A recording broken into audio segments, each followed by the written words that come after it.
Victor শৃংখল তেওঁলোকে এতিয়া হিৰো না কোন ভিক্টৰ না শৃংখল চলিহা বিগত কিছুদিনৰ পৰা সামাজিক মাধ্যমৰ লগতে অধিকাংশ সংবাদ মাধ্যমত কেৱল ভিক্টৰ ভিক্টৰ শৃংখল ৰাইজেও ভাল পাইছে ভিক্টৰ দাস আৰু বীৰ লাচিত সেনাৰ ভাওনা চাই কিন্তু ভিক্টৰ দাস আৰু শৃংখল চলিহা কৰিছে নেকি ইস্যু ডাইভাৰ্ট ট্ৰেণ্ডিং বৰ আচৰিত বস্তু ট্ৰেণ্ডিঙত যি থাকে সেয়া হিট সিদিনালৈ ট্ৰেণ্ডিঙত আছিল নন্দিনী আজি ট্ৰেণ্ডিঙত ভিক্টৰ দাস আৰু শৃংখল চলিহা ৰাজপথতে তীব্ৰ বেগেৰে বাহন চলাই এগৰাকী যুৱকক খুন্দিয়াইছিল নায়িকা নন্দিনী কাশ্যপে দুৰ্ঘটনাত গুৰুতৰভাৱে আঘাত পোৱা যুৱকজনে পৰৱৰ্তী সময়ত চিকিৎসাধীন অৱস্থাত মৃত্যুমুখত পৰিছিল লগে লগে ছ'চিয়েল মিডিয়াৰ প্ৰতিটো প্লেটফৰ্মত ট্ৰেণ্ডিং হৈ পৰিছিল নন্দিনী কাশ্যপ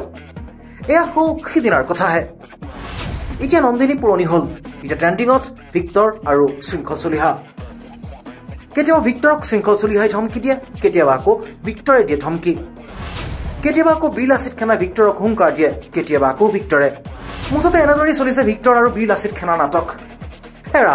এনেদৰেই চলি যায় ট্ৰেণ্ডিঙৰ গাড়ীখন খবৰ আৰু বাতৰিত নাথাকে কাৰো ৰুচি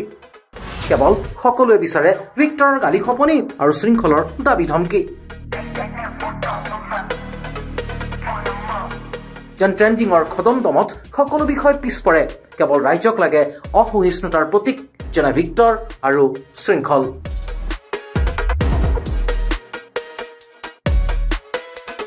News Desk Report, Current on a Sound.